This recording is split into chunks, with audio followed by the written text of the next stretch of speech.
Welcome into the Safeguard Podcast. I am Outnumbered. Matt, can we please change the subject? At Safeguard, we want to be versatile. We want to help in every way that we can and not just in one certain area or one certain product. We want to be holistic planners for you. A good agent or advisor should provide you good information regardless of whether they sell you something. It is so frustrating that people are penalized for making a mistake when the government doesn't do anything to educate them. Honestly, shouldn't it just be about helping people? Listen to this. 33% of men and 43% of women have no life insurance at all. That doesn't even count the people that don't have enough. Insurance has the power to change people's lives. You have got to be sure that you educate yourself before you make major decisions. Honestly, I couldn't imagine not being a Safeguard at this point. Hey guys, welcome back in. It is episode 7. We took a few weeks off, but we're excited to be back. Yeah. It is now fully into our really busy season. We're busy. We've got appointments all the time. And so we take this time off to talk to you, say hey, check in with you. We hope you're doing well. My name is Matt. And I'm Stephanie. And we're the McKays, and we're with Safeguard Insurance, and we're just excited to get back at it. Today, I don't know, might be predictable, I don't know, but we're going to talk about Medicare. It is that time of year, and we're going to cover a lot of health insurance this fall because that's what everybody's worried about right now. So, and we will put it into the full picture and everything, but definitely we want to be sure that you understand how it works. That you know the basics. And so that's what we're going to talk about today is Medicare Basics. That sound good? That sounds good. All right. So the Safeguard scoop for today is simple, really. Check your health insurance. Whether you're on group, whether you're on Medicare, whether you're on regular health insurance, it is that time of year. Today is the 25th of October, right? Yeah. So we're right at that time where you're in your Medicare time. The Affordable Care Act, Obamacare, whatever you want to call it, Marketplace, opens up November 1st. So that's next week. So start asking questions, start getting on the calendar with your agent. If you don't have an agent, find one. We are agents. Mm-hmm. But if not us, find someone to go over it with. There's someone in your network, whether you know it or not, that can help you out. And if you don't know of anybody, come to us. Give us a call, 270-904-6070. We're happy to help people, okay? But that being said, let's kind of get into the basics of Medicare first of all. Stephanie, you want to kick it off? Okay, so I will start with explaining what Medicare is. So Medicare is a federal health insurance program, and it is for people who are over the age of 65 or those who have been disabled for 24 months who meet certain conditions. So essentially somebody our age isn't entitled to Medicare just yet.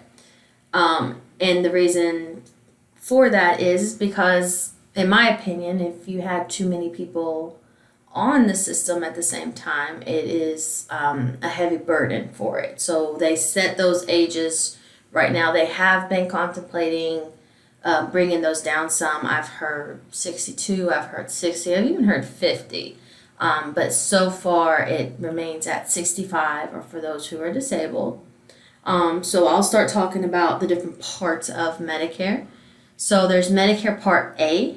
And Medicare Part A is your hospital coverage. It's hospice. It is home health. Anything that falls into an inpatient hospital stay would be covered under Part A. Skilled nursing. Skilled nursing as well, yes. And then Part B is your medical insurance. I usually tell people Part A is the hospital and Part B is the services you're receiving. That's just kind of an easier way to remember it. But Part B is going to be outpatient services. It's going to be things like an ambulance, it's going to be labs, it's going to be whatever billings that are going through your doctor opposed to just the hospital. Okay, that's just an easier way to kind of have that in your head. And those two parts, Part A and Part B, make up Original Medicare. So we get this question a lot. What this Medicaid that I've got? What is Medicaid? What Medicare? Are they all the same? Okay. So the difference in Medicaid and Medicare is that Medicare is a federal program for people who are older or that they're disabled, whereas Medicaid is a state and federal based plan for people who are low income. If they fit within certain levels of the federal poverty level, they qualify for Medicaid. So somebody can qualify for Medicare if they're 65. That does not necessarily mean that they qualify for Medicaid. It is based on income. And there are different income levels for those who are over 65 versus those who are under 65, who are not on Medicare yet. So I'm going to talk a little bit about Medicare premiums. Okay, that's something that people ask about quite often. Well, do you have a question? Well, I was just gonna for somebody that's kind of in the dark or doesn't really know that much about it.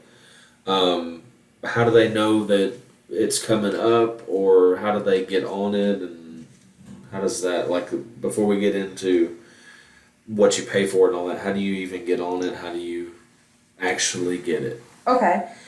So for somebody who is turning 65, who is already drawing Social Security, your enrollment is automatic. You should receive your Medicare Part A and Part B card 3 to 4 months prior to your 65th birthday. If you are already drawing Social Security and you're in that window right before your birthday and you have not received it, you need to call Social Security because, sometimes mistakes can happen. But as a general rule, they automatically enroll you and send those cards out to you. Now, if somebody is not drawing Social Security, they have to actively enroll in Medicare Part B through the Social Security Administration. So one thing to do would be to go online, ssa.gov, and enroll into Medicare. You could also enroll through Medicare.gov. That's two different government agency sites, but they work together with each other. So either way that you enroll would be adequate.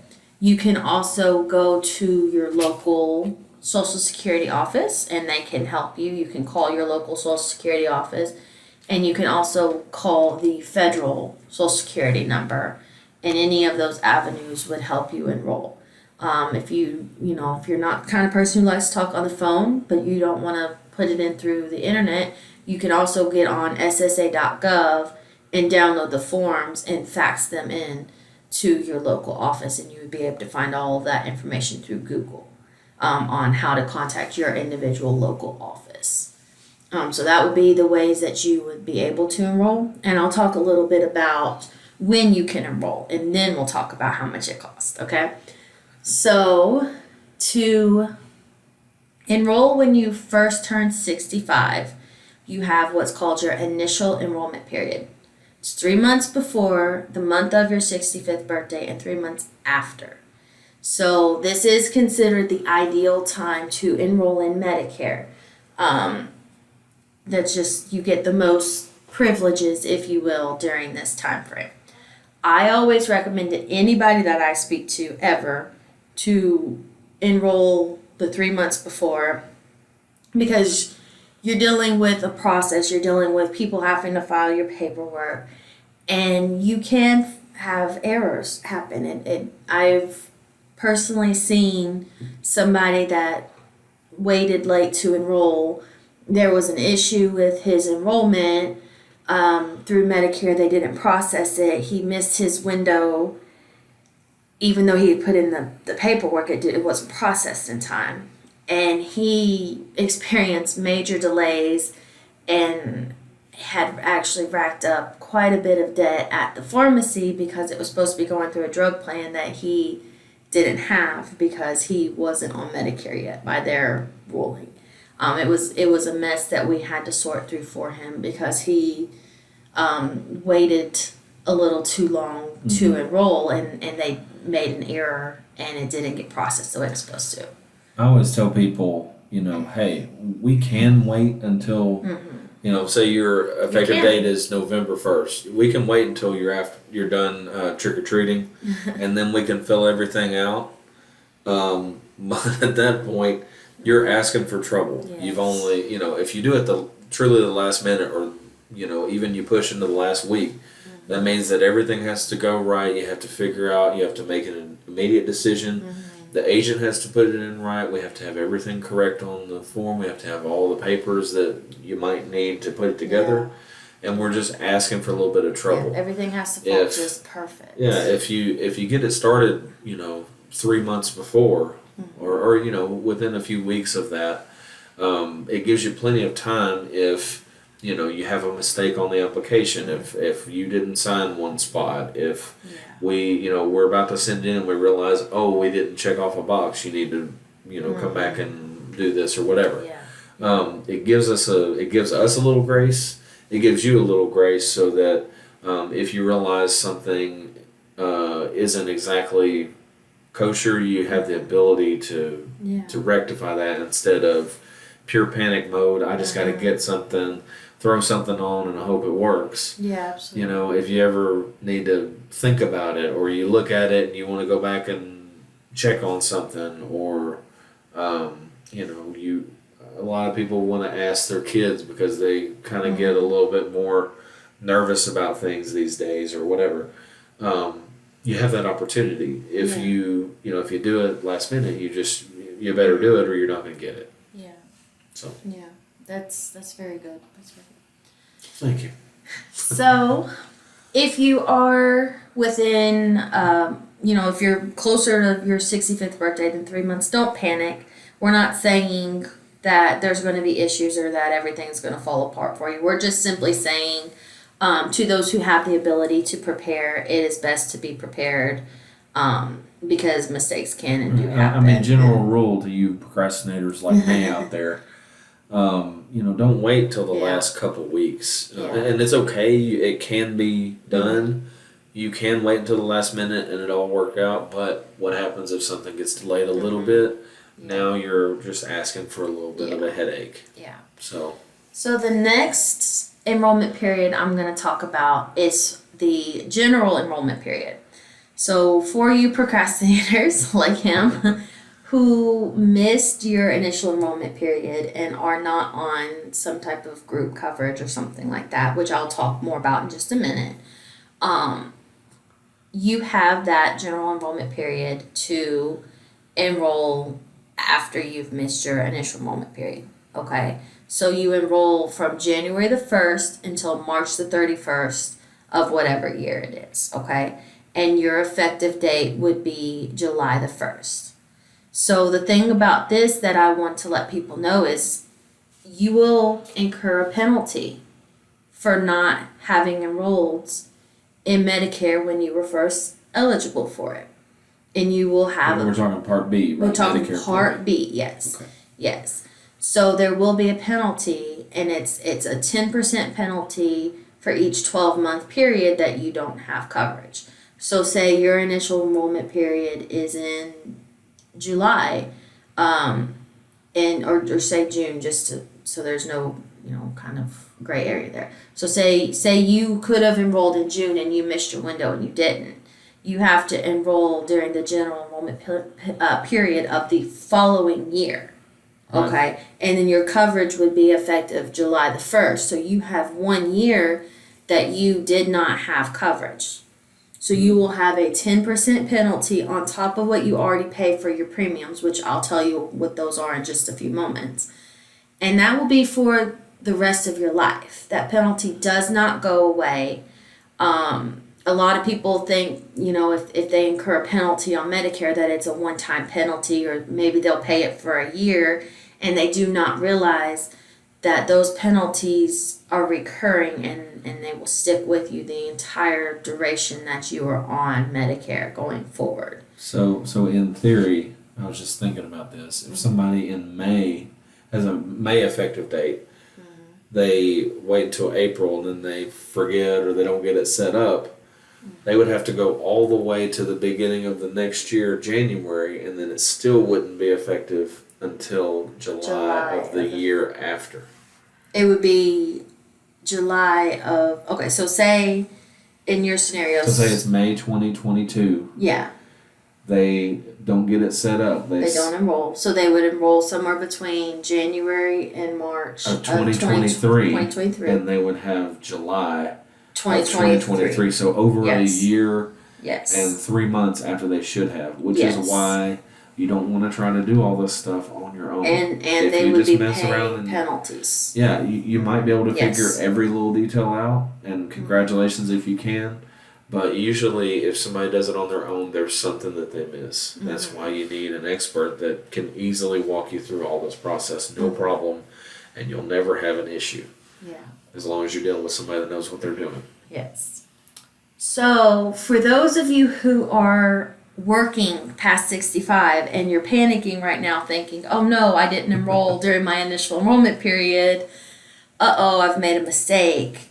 Calm down and breathe, because if you are on an employer group coverage over 20 employees, then you are qualified for what is called a special enrollment period. As long as it's credible coverage. As long as it is creditable coverage. Yes, that has to be deemed by your employer coverage. It has to meet the definition set by CMS, which is the Centers for Medicare and Medicaid Services. So, traditionally, we don't really see much problems with people having credible coverage. It just, if you're on a large group, it's generally going to meet that definition. And so don't panic. If you have group insurance, you should be qualified for that special enrollment, which gives you the ability to enroll in Part B when you basically decide to retire or come off of that group insurance. So in that case, you would not incur the penalty on Part B that I was just talking about for someone who had missed enrolling during their initial enrollment period. If you were on an employer group smaller than 20, you need to go ahead and enroll in Medicare Part B, or you will be faced with penalties on your Part B. So large groups that meet the definition set by the government, by CMS, you do not need to enroll in Part B. You can delay and not have to pay the Part B premiums. Small groups that do not meet the definition set by CMS need to enroll in Part B.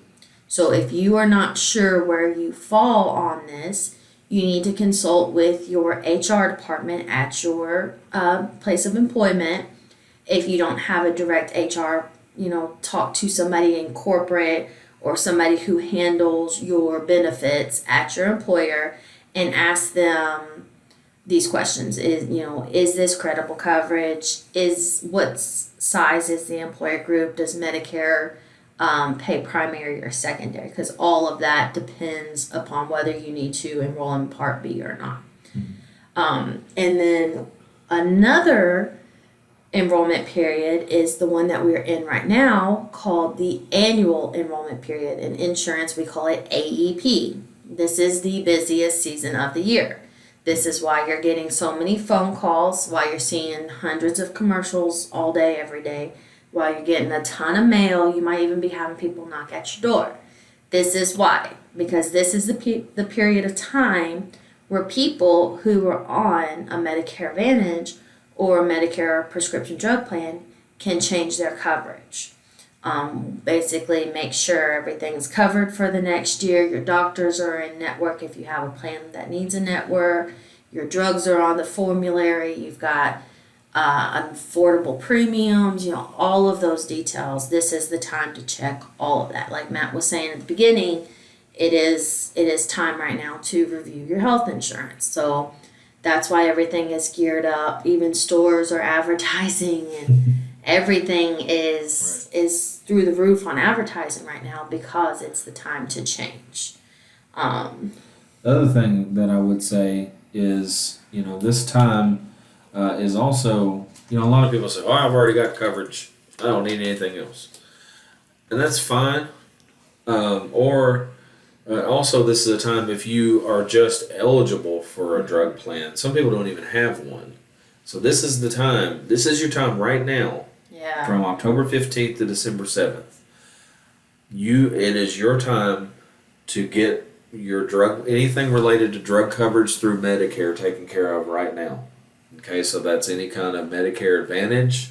That's any kind of drug plan. So number one, if you don't have one and you're on Medicare and you get either A or B, you can at least get a drug plan. If you have both A and B, that means that you can get a Medicare Advantage or a supplement, a Medicare Supplement, which we're going to talk a little bit about that. But this is your time, and we have so many people, especially people that are kind of new to our personal process, that just say, "Well, I've just got coverage and I'm fine," and we have people that we've gone ahead and written, and they never come back, and they just kind of keep what they've got. Some of them will contact, some won't. But here's what I'd encourage you to do. During this time, it's a short period of time, and you have the ability sometimes to save thousands of dollars, depending on. I've seen it. Yeah, many it times. happens. It happens every year that we save somebody from, for example, a premium massively going up that they didn't really pay attention to, and if they hadn't happened to come in for their review, they wouldn't have realized that they had an increase in premium of $40. We have people that are on certain medicines and they're like, "Oh, my medicines have been covered all year," and then they all of a sudden don't have coverage on their insulin that now is $500 a month. These things happen, and we always encourage people to at least double check with us. To make sure that what they're doing for the next year makes sense, because we've had so many people that come in January and they're like, "Why didn't we change this?" And it's because we contacted you. We sent our personal process. We send out letters to people, and then if there's anybody, if we sometimes if we have time, but because we're very busy during this time, but we try to set aside time. We go through our books and double check people that might be in trouble. In terms of certain changes, and we'll go back and try to contact people. But sometimes you can lead a horse to water, but you can't get them to drink. We just want to encourage you: don't be those horses. Take a drink. Come to the water, check it out, and if you need to make a change, then come on and get in the water and get something fresh, because your I don't know, your first health plan that you bought in 2010. Wow, that would have been years ago. Your CCRX or whatever, whatever company you want to throw out there that's expired, your Baptist Health. Oh yeah, wow. Whatever. What was another? There was one that started with a G. That was a Gateway or something. That was in Western Kentucky. Anyway, whatever. Your expired plans, or your plans that have been processed into 3 or 4 different companies over the years, they most likely have not fit your medicines every year. You have the ability, no matter what your health is, that you can change your drug plan every single year. So my question to you is, why would you not look at that? If we can save you, even if it's just a few $100s a year, that's $25 to $50 in your pocket a month that you didn't have by simply just looking at something and double checking. And there's no issue with it. You automatically get moved. And we make sure it works with your pharmacy and you get taken care of. That's what this time is about, because there are things coming into some of the rural areas. Like I was obviously Kentucky has changed massively since 2014 when we were first looking at it. We had a couple companies and one wasn't very good. Now we have 6, and we have about 20 plans in our area. It's very competitive. And it's very competitive, and they have really good benefits. I was looking in Illinois. They were rural Illinois, and last year they didn't really have any options that were any. There was one company that isn't even in our area that I hadn't even really heard of that was decent, and then there was one company that we're very familiar with that was horrible, and that was their options. Well, now I looked at it, and they have other options in the area in Illinois, for example. That happens all the time, and they're getting more and more popular where you've got options instead of just having to figure out your one option and that's it. There's so much more. For example, in Kentucky, how many drug plans are there? About 30? 30 or 32. Yeah, I mean, every year it's about 30 options. So to think that your plan is the only one is just not true. You have 30 options to try to save money. So if your medicines are costing you something that you don't really want to pay, at least look into what your other options are. Yeah. That's what this time is about. Yeah. And it's really important, and that's how you can save a lot of money on your Medicare every single year. Yeah, that's absolutely true. So I know we didn't really explain. We explained how important AEP is. I would want to make sure you know kind of where we stand on what your options are within Medicare to fill in some basic holes. Well, And then, I'm going to discuss the premiums because we got off of that Yeah, a I'm second sorry. ago. We So got we'll circle back that to was just that. something that I wanted to be sure And people knew. You know, this is really, it's an important time. I know I went on for a little bit, but it's really important. Okay, so I'm going to cover premiums and then we'll circle back. Okay. So, your Medicare premiums. You have 2 minutes. Okay, so your Medicare premiums I'm just kidding. are, your Part A is generally considered free. Okay, so for those people who have worked and paid in on your FICA taxes for 40 quarters, so 10 years, you generally qualify for premium free Part A. Okay, if you did not put in those quarters that qualify towards it, and you do not have a spouse that you can draw on, then you can purchase your Part A. That premium would vary somewhere between $271 to $459. It's dependent upon how much credit you did get for work history. If you have a spouse that you can draw on, you can generally draw on their work record and not have to be subjected to that premium. Where everybody gets kind of confused, and I'll say everybody, that's kind of a generalization. Some people get confused, is your Part B premiums, okay? Some people generally believe that Medicare is completely free and they don't have to pay anything for it. That's simply not true. There is a premium associated with your Part B. For 2021, it's $148.50 per month per person. Okay, Medicare trust funds are projecting for 2022 that it's going to be $158.50 per month per person. Okay, so the only people who don't have to pay that penalty are people who are within a certain percentage of the federal poverty level, who can qualify for either Medicaid, like we discussed earlier, or there is a federal program that is called Extra Help or Low Income Subsidy that they can potentially qualify for that would help pay that Part B premium. Generally, every other person that is on Part B is going to pay for that. Once again, like I was saying, Part B pays for your doctor services, your labs, your testing that you're having done, your outpatient hospital stay. All of those things fall into Part B. It's very important to make sure you have it. So don't just choose not to have Part B because you don't want to pay that premium, because it's very important. Okay. Yeah, Part B, if you don't have Part B, everything else that you could do to try to fix the issues in Medicare hinges on you having Part B. Yeah.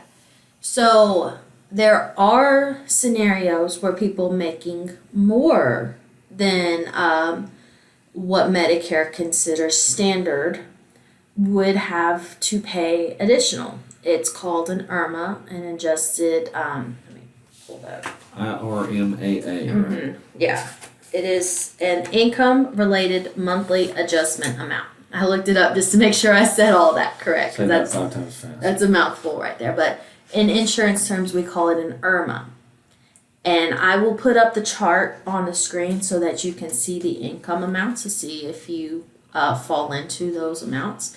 But basically, if you make over what they've defined as the standard amount, then you could potentially pay more for your Part B, as in boy, premiums, and then also potentially your Part D, your drug plan can also have an IRMA assessed on it as well. So just dependent upon your income. Some people, that's probably one of the most confusion that we deal with, is that people think Medicare A and B are free, they don't have to pay anything for it, they go to the doctor and they don't have anything to worry about. There are a ton of holes in Medicare. There's a ton of stuff it doesn't cover. There's a ton that you can be out of pocket for, and people simply think they don't have anything to worry about, and that's simply not the truth. So we'll get into this a little bit more in our next episode. Today is just Medicare Basics. Next week, Medicare Solutions. So obviously, I've got problems in my Medicare. How do I fix it? That's next week. This week, just so you know, if you don't do anything about the holes in your Medicare, your Part A deductible basically counted as $1,500 every 60 days that you get admitted into a hospital. Okay? No limit. It can be 12 times a year. Whatever. It can be a lot. And it can be also per illness. So if you go in, you break a leg and you're admitted for, I don't know why you'd necessarily be admitted for a certain thing. Anyway, whatever. It's dependent. Anyway, I don't know. I'm throwing out silly examples. But anyway, if you're admitted for a broken leg and then you come back for the flu and you get admitted, that's It's two separate separate occurrences. occurrences. You've got deductibles. Okay, $1,500 after 60 days getting treated for the same thing. Then you're starting to pay per day. Also, if you end up in a skilled nursing, you've got 0 to the first 20 days are covered. Then after that, you pay per day. $185.50 per day up to Right. day 100, So- and then after day 100, you have no coverage whatsoever. Right. So significant issues. Pints of blood aren't covered. The first 3, things like that. So you can rack up some serious expenses Absolutely. when you get admitted to a hospital. Part B, like we said, just as a review, is your outpatient equipment, going to the doctor, scans, outpatient surgery, ER when you're not admitted. All that is Part B, okay, as in boy. And I know a lot of people have heard Medicare pays $80, I pay $20. You have a couple $100 deductible that you pay every calendar year, and then Medicare pays $80 and you pay 20% of whatever the cost is. So if it's $100,000, pay $20,000. That's 20%. Okay, there's no maximum on original Medicare. So obviously there's a hole there. There's a lot of holes. So what do? Basically, we feel like there are generally 2 solutions. There are more depending on, for example, if you're a veteran, if you have other coverage, things like that, that's different. And we can go in depth about veterans or whatever, some of the other circumstances. But in general, you have 2 solutions. One is fill in those holes in Medicare with a Medicare Supplement. Generally, a Medicare Supplement costs at least $100 to sometimes $300, depending on how old you are. And then, in addition to that, most people take medicine. You need a prescription drug plan. And like we talked about, if you don't have a prescription drug plan, you have penalties later once you add one. So be sure you get a prescription drug plan. The other solution to fill in those holes is Medicare Advantage. So the idea behind Medicare Advantage is you pay much less generally. Some of them can be more expensive, but generally you're going to pay way less than $100. Sometimes down to totally to 0, but you have co-pays. So sometimes you can, if you have a bad year, you can potentially pay more than you would if you just had a Medicare supplement and paid the premium and wouldn't have any kind of out of pocket. Yeah. So that kind of gives us a basic idea of Medicare. But I just wanted to leave you with a few wise words. I know this is cliche or whatever, but there's no time like the present. Right now is your time. If you have any health insurance concern, you either need to be getting on the calendar with your Medicare person, or you need to be getting on the calendar with your regular health insurance person. Yeah. It's now the sweet spot where everybody is worried about it. Most groups renew sometime during this time. A few don't. But your options are now on the table. So you definitely want to at least consider what you've got going on and moving forward. Check out your options, and you have until December 7th on your Medicare. You have nationally, you have until December 15th on your Obamacare, ACA Marketplace, whatever you want to call that plan, Biden Care, whatever. I've heard it all. In certain states, it may be extended to January 15th, like in Kentucky it is. But also, you want to be sure you've got coverage effective January 1st, usually. So, get in and get stuff taken care of. A reminder, next week, we'll be talking about your Medicare solution. So if you're wondering, hey, you just told me all the problems with Medicare, how do I fix it? Well, here you go. We're going to help you next week. And we're here to help you this week if you need help, but not on the podcast. So we appreciate y'all. If you want to like, share, subscribe, retweet, emoji, whatever. We've got our website, www.safeguardky.com. Obviously, subscribe to our YouTube channel, all those kinds of things. But we look forward to hearing from you next week.